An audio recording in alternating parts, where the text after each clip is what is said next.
সকলেই আমাদেরকে সহযোগিতা করবেন যেন বাংলাদেশের সামনে একটা গ্রহণযোগ্য নির্বাচন আমরা উপহার দিতে পারি। আমরা এই জন্য বলেছিলাম এটা, কারণ ঢাকা বিশ্ববিদ্যালয়ের কাছে তো এই প্রশ্ন উত্থাপন করা হয়নি। ঢাকা বিশ্ববিদ্যালয়ে প্রাথমিক বাছাই করেছে 21 তারিখ, ফাইনাল বাছাই করেছে 26 তারিখ, আর রিট পিটিশন দায়ের করা হয়েছে 28 তারিখ।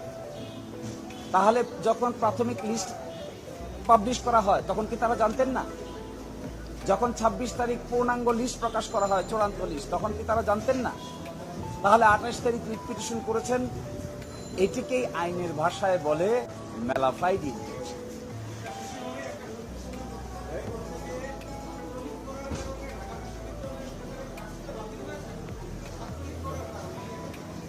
এটি একটি ভুল তথ্য দেওয়া হয়েছে, অনলি বিকজ এই কারণে কাউকে আমরা প্রার্থিতা বাতিল করি নাই। আমাদের কাছে যে সমস্ত তথ্য প্রমাণ এসেছিল কমপ্লেন, এই কমপ্লেনটার জন্য আমরা একটা ইনকোয়ারি কমিটি করি।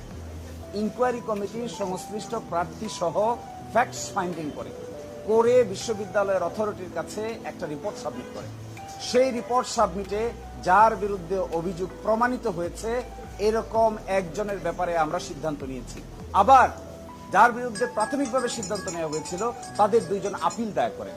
এই আপিলে গিয়া একজনকে আমরা সঠিক তথ্য উপস্থাপন করা হয়নি মর্মে আমরা তার প্রার্থিতাও অ্যালাউ করেছি, ভোটার লিস্টে অ্যালাউ করেছি। ফলে ঢাকা বিশ্ববিদ্যালয় is acting in a transparent, accountable, acceptable mechanism.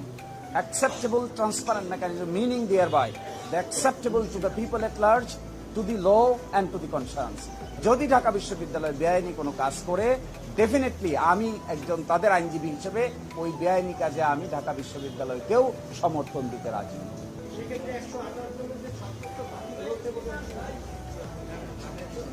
এটা ডিফারেন্ট ইস্যু, এটা এখানকার কোনো ইস্যু না। এটি হলো একটা শাহবাগে একটা অন্য ধরনের মামলা হয়েছে, ওই মামলার আসামি সংক্রান্ত ব্যাপার। ওই 2টো মামলা হয়েছে শাহবাগে। আপনারা চাইলে আমার কাছ থেকে সে মামলার কপি নিতে পারবেন, ওই পত্রিকার রিপোর্ট ওই মামলার সঙ্গে মিলিয়ে দেখতে পারবেন। এইটার সঙ্গে ডাকসু নির্বাচনের কোনো সম্পৃক্ততা নেই।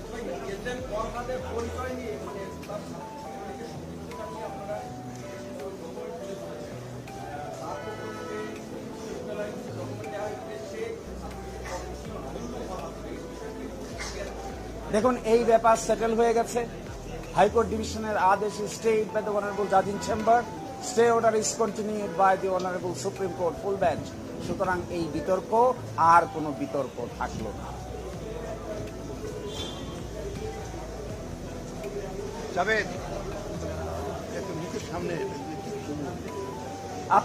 আপনারা হয়তো এই তথ্যও জানেন না, যে ব্যক্তি এরকম হুমকি দিয়েছে মর্মে ফেসবুকে পোস্ট দিয়েছিল, সেই ব্যক্তির বিরুদ্ধে আমাদের কাছে সকল ছাত্র সংগঠনের প্যানেলেই অভিযোগ করেছে।